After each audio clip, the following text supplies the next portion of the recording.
News Saturday on Reels. In December 2010, famed actor Dylan McDermott goes to the Waterbury, Connecticut Police Department. He's looking for answers. Dylan expressed an interest in coming into the police station to talk to me to see if there was anything we can do with the case to look into it further. His mother, Diane, may have been a victim of a crime. In 1967, her shooting death was ruled an accident. But 43 years later, McDermott believes her former boyfriend may have played a big part in her death. And it was no accident. Dylan McDermott suppressed emotionally his feelings for a very, very long time. You can't underestimate that, the courage that it took for him to come forward. Despite resistance from witnesses, Waterbury investigators developed a clearer picture about Diane McDermott's former boyfriend, the career criminal John Sponza, who was later killed in a mob-style hit. Sponza was an incredibly violent individual. He abused Diane, he abused other women. He was a cruel man. He stuck a gun in a kid's face. He was, without a doubt, hated. After reviewing the 1967 coroner's report, the Waterbury medical examiner drops a bombshell on police. Our medical examiner had a difference of opinion on what type of weapon caused what ultimately was the fatal injury to Diane McDermott. Originally, the coroner's report stated that the wound was caused by a .32 caliber.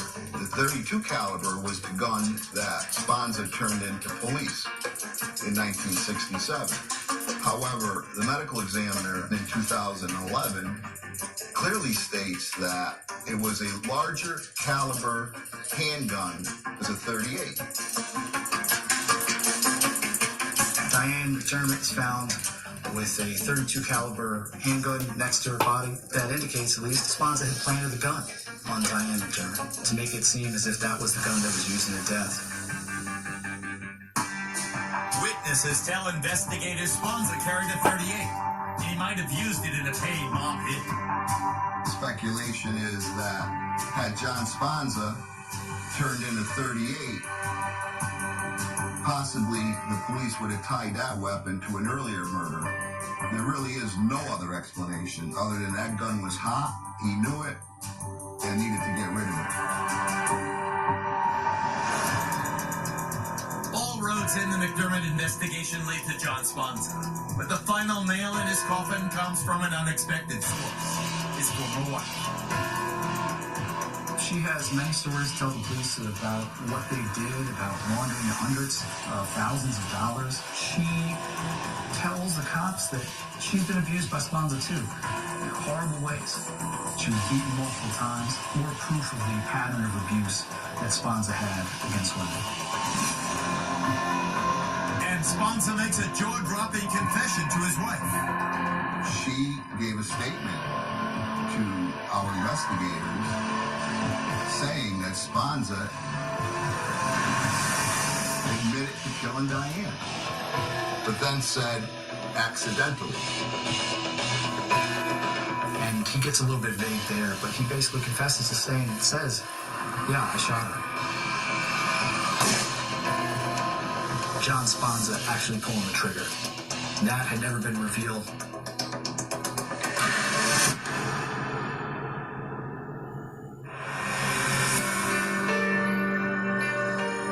In April 2011, Chief Gugliotti and his team of investigators invite Robin and Dylan McDermott to the Waterbury Police Headquarters. They had called us and said, we have something we want to show you. We walked into this boardroom. Text message. Detectives.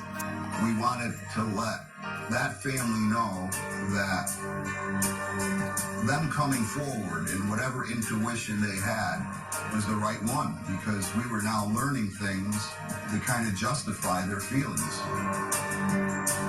And then the McDermotts hear the word for more than 40 years. They came to the conclusion, after all this new investigating, that she was murdered, our mother was murdered by John Sponza. They were discussing how brutal Sponza had been with our mother, and they showed us his mug shots, and they showed us the picture of him in the back of a car, in the trunk of a car. It was surreal. My brother was holding my hand. It was just horrible. The police tell the McDermotts they're submitting their new findings to the state's attorney. The police decided that they were going to change the cause of death from accidental or self-inflicted to murder. I was thinking maybe my mother couldn't handle being a mother so young and having 2 children, and I didn't know what her pressures were, and you know, why did she not want to be with us? Were we not lovable? I think that just a sense of relief that she did love us, and she didn't want to leave us. In reinvestigating the case, it not only gave closure to the McDermott family, but it also righted a wrong. It was wrong. It was a lie that Diane McDermott had shot herself or there was an accident. It was clear that John Sponza had murdered her. After hearing the news, Dylan McDermott and his sister Robin visit the Waterbury gravesite of their mother, Diane. We just stood there, and my brother spoke to my mother, and he told her that, you know, we know what happened. People will know what happened, and, you know, he loved her, we loved her, and that we would change what people knew of the case. There were tears in his eyes. He was very relieved. He did his job. He did what he said he would do. What nobody else wanted to do, nobody else wanted to talk about. He could put my mother to rest. Is my hero for getting that done. Dylan McDermott was the true hero in this case. He ultimately had the courage to come forward and be his mother's voice. Their mother, by all accounts, loved those 2 kids as much as any mother can love their 2 kids, and that she was violently taken from those kids and from this earth by an evil, rotten person that ultimately got what